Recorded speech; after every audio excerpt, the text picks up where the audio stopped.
The blood-stained palace. The grand halls of Blackwood Manor stood tall, its stone walls whispering with the echoes of a tragic past. Built in the early 19th century by British colonizers, the palace had seen countless English officers revel in its luxury, basking in the grandeur of stolen wealth.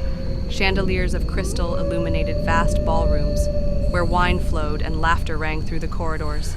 But beneath the splendor, the palace held secrets drenched in blood, betrayal, and vengeance.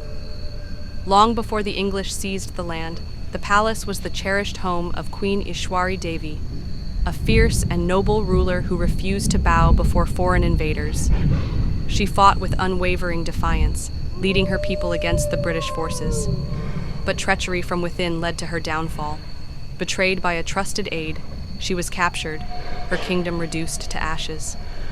Dragged into the very halls she once graced with dignity, she was tortured, humiliated, and executed before her court. Her screams echoed through the palace, her blood staining the floor where she once ruled. With her dying breath, she cursed the invaders, vowing that her spirit would haunt them until the last drop of their blood tainted the soil. Years passed, and the palace became a fortress of British power, housing governors, generals, and officers. But a sinister shadow loomed over them. Strange occurrences began. Candles flickered despite the absence of wind. Chilling wails resonated in the dead of night, and whispers crept through the air, uttering names of the doomed. Soon, those who laughed at the legends met ghastly fates.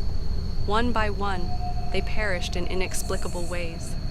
Some found hanging from the rafters, their faces frozen in terror, while others were discovered in pools of their own blood, their throats slit as if by an unseen blade. Some awoke to find deep claw marks across their chests, as if something had reached into their dreams to torment them. When Lord William Hargrove, the latest governor, took residence in the manor, he scoffed at the rumors. A man of logic, he dismissed the superstitions, claiming ghosts were mere figments of fevered minds. His officers, too, jeered at the warnings, drinking and carousing through the halls, blind to the shadows that lurked just beyond the candlelight. But the curse does not forgive, nor does it forget. The first night, Captain Edwards vanished without a trace. His room was locked from the inside, yet when the door was broken down, his corpse was found impaled on the grand chandelier, blood dripping onto the marble floor below. His lifeless eyes were wide with unspeakable horror. Then, Colonel Hastings was discovered at the bottom of the spiral staircase, his limbs twisted unnaturally, his lips frozen mid-scream. Soon after, Major Thompson's body was found trapped within the surface of a mirror, his reflection screaming silently as though his soul had been pulled into another realm.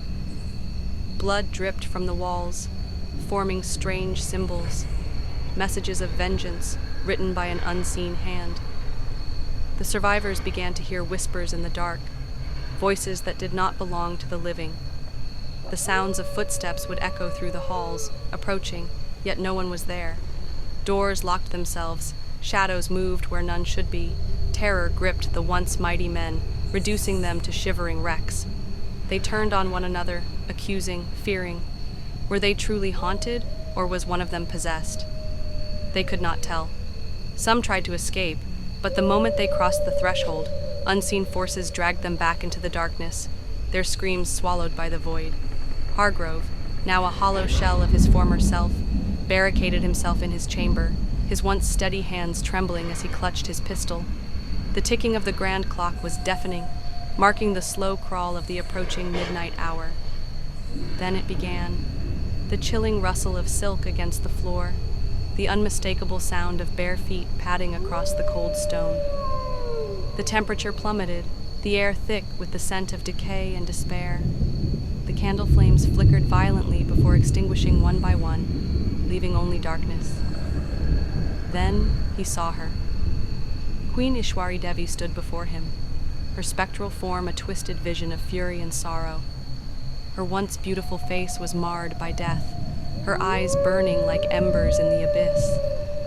Her lips curled into a wicked smile as she raised a blood-stained hand, her long, clawed fingers reaching for him. The walls groaned as her voice filled the room, a haunting melody of wrath. Your blood will cleanse my home." Hargrove screamed, firing his pistol wildly, but the bullets passed through her like mist.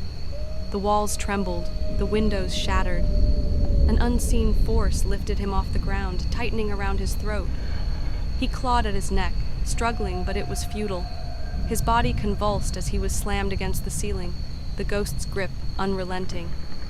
Blood trickled from his In the heart of the dense English countryside stood Ravenshire Palace, a once magnificent estate where British aristocrats resided during colonial times.